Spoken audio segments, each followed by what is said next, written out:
Halo, selamat pagi semuanya. Selamat datang di kebun saya. Terima kasih telah berkunjung pada kesempatan pagi ini. Singkat saja, saya mau berbagi cerita tentang gimana caranya menanam bayam agar daunnya tidak terkena hama tanpa menggunakan pestisida. Nah, jadi jangan sedikit-sedikit semprot. Kasihan juga yang makan sayur kita kan. Nah, yang kedua juga hemat biaya dan hemat tenaga tanpa menggunakan pestisida. Nah, ada dua hal yang saya mau bagikan pada pagi ini. Bagaimana caranya agar daun bayam bagus tanpa pestisida. Ini sifatnya pencegahan ya. Jadi kita mencegah di depan, jangan sampai nunggu diserang hama baru kita melakukan penanganan. Jadi yang pertama adalah perhatikan pH tanah. Nah, kalau pH tanah kita rendah, otomatis tanaman kita ini kurang bisa menyerap nutrisi yang kita pupukkan, sehingga tanaman menjadi kurang sehat dan menjadi rentan terhadap hama dan penyakit.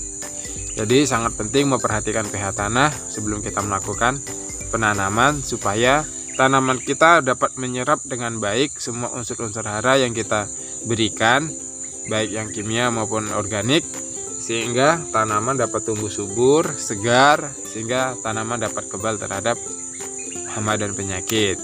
Hal yang kedua yang perlu diperhatikan adalah pemupukan berimbang. Jadi sangat penting sekali memperhatikan pupuk yang kita tabur ya. Jadi kita tidak cuma ini bayam penghasil daun, jadi kita kasih pupuk N saja udah cukup. Setiap tanaman pasti membutuhkan semua unsur hara ya. Cuma mungkin dia hanya ada unsur hara tertentu yang dibutuhkan dalam jumlah lebih banyak. Cuma bukan berarti tanaman tidak butuh unsur P, tidak butuh unsur K. Jadi usahakan memupuk bayamnya teman-teman itu menggunakan pupuk yang ya setidaknya itu pupuk urea dicampur NPK, sehingga unsur haranya lengkap gitu.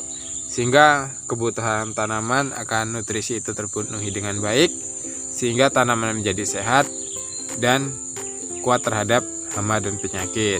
Jadi apalagi pas musim hujan teman-teman, jangan dihajar unsur N terlalu banyak, takutnya malah pH tanah teman-teman anjlok dan tanaman menjadi pertumbuhannya terganggu. Nah, termasuk kalau ketika kita lihat bayam kita kerdil, pertumbuhannya kayak enggan-enggan gitu, jangan langsung dihajar N begitu saja ya. Maka tanaman kita akan semakin parah. Nah, oke, semoga bermanfaat ya teman-teman ya. Jadi ada dua hal yang perlu teman-teman perhatikan sebelum nanam bayam, yaitu yang pertama perhatikan pH tanah, yang kedua perhatikan pemupukan. Jangan memupuk sebelah, tapi pastikan teman-teman memupuk secara berimbang. Nah, terima kasih telah menonton video saya. Semoga bermanfaat ya teman-teman ya. Sampai ketemu di episode berikutnya. Salam hijau.